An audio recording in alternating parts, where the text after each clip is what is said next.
February 11 our lady of Lourdes. 1858 14 വയസ്സുള്ള ബെർണഡേറ്റ് സൗബിറസിന് ആദ്യമായി മാതാവ് പ്രത്യക്ഷപ്പെടുമ്പോൾ ആരും അവളെ വിശ്വസിച്ചില്ല, സ്വന്തം അമ്മ പോലും. അത് മറിയമാണെന്ന് ബെർണഡേറ്റിന് അറിയില്ലായിരുന്നു. ഈ ദർശനങ്ങളിലൂടെ ദൈവം തന്നോട് സംസാരിക്കുന്നുണ്ടെന്ന് അവൾ വിശ്വസിച്ചു. ഈ സ്വർഗീയ സ്ത്രീയെ ലേഡി എന്ന് വിളിച്ചു. ലേഡി പ്രത്യക്ഷപ്പെട്ട സ്ഥലത്തേക്ക് ബെർണഡേറ്റ് തിരിച്ചു പോന്നു. അവളുടെ കുടുംബവും പ്രാദേശിക ഭരണകൂടവും അവളോട് അരുതെന്ന് പറഞ്ഞിട്ടും ഒടുവിൽ ദ ലേഡി ബെർണഡേറ്റിന് സ്വന്തം ഇമ്മാക്കുലേറ്റ് കൺസെപ്ഷൻ ആയി വെളിപ്പെടുത്തി. 1858 ഫെബ്രുവരി 25 മേരി ബെർണഡേറ്റിനോട് ഒരു ഉറവയിൽ നിന്ന് കുടിക്കാൻ പറഞ്ഞു. ഉറവ ഇല്ലാത്തതിനാൽ ബെർണഡേറ്റ് ആശയക്കുഴപ്പത്തിലായി.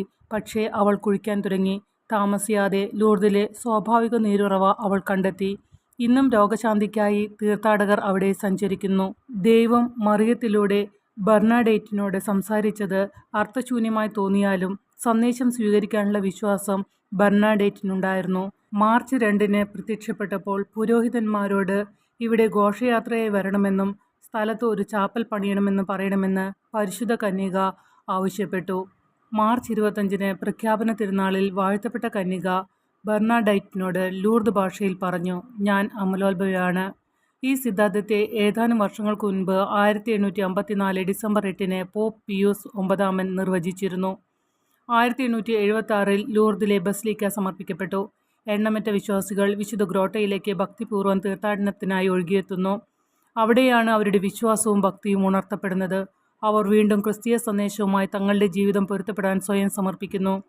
ഫെബ്രുവരി 11 ലൂർദ് മാതാവിൻ്റെ ആരാധനക്രമ തിരുനാൾ സ്ഥാപിക്കപ്പെട്ടു. ലിയോ 13 മാർപ്പാപ്പ ഇത് അംഗീകരിച്ചു. 1890 ടാബസ് രൂപതയ്ക്ക് ആദ്യമായി ഇത് അനുവദിക്കപ്പെട്ടു. 20 വർഷങ്ങൾക്കുള്ളിൽ 1907 നവംബർ 13 അദ്ദേഹത്തിൻ്റെ പിൻഗാമിയായ വിശുദ്ധ പിയൂസ് 10 മാർപ്പാപ്പ ഇത് സാർവത്രിക സഭയിലുടനീളം ആചരിക്കുമെന്ന് പ്രഖ്യാപിച്ചു.